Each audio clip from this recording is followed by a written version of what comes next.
आपने GST one file कर दी, उसमें आउटवर्ड सप्लाईज भी दिखाई और टैक्स लायबिलिटी भी डिक्लेयर करी, लेकिन जीएसटी थ्री भी फाइल नहीं की और टैक्स पे भी नहीं हुआ।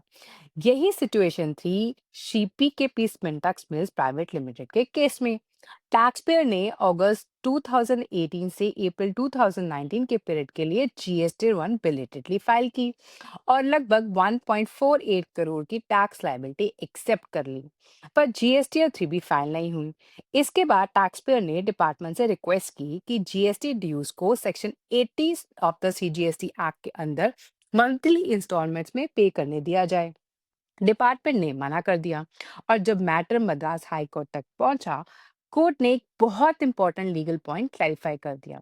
कोर्ट ने कहा सेक्शन 80 का बेनिफिट सिर्फ उन केसेस में मिलता है जहां टैक्स सेल्फ असेस्ड ना हो, और जैसे ही आप जीएसटी वन में टैक्स डिक्लेयर कर देते हो, वो टैक्स सेल्फ असेस्ड टैक्स बन जाता है।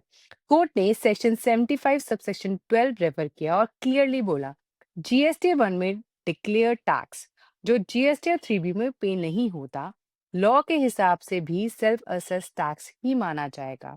इसका सीधा मतलब ये हुआ सेल्फ असेस टैक्स पर इंस्टॉलमेंट पेमेंट की फैसिलिटी अवेलेबल ही नहीं है। इसलिए कोर्ट ने इंस्टॉलमेंट रिक्वेस्ट रिजेक्ट कर दी और रेड पिटीशन डिसमिस कर दी। हाँ, कोर्ट ने एक लिबर्टी जरूर दी। अगर टैक्स पेयर पूरा टैक्स इंटरेस्ट के साथ पे कर देता है, तो वो अपनी जीएसटी रजिस्ट्रेशन रिवाइव या फ्रेश रजिस्ट्रेशन के लिए अप्लाई कर सकता है। सो फाइनल टेक अवे क्या रहा? जीएसटी वन कोई कैजुअल फाइलिंग नहीं होती।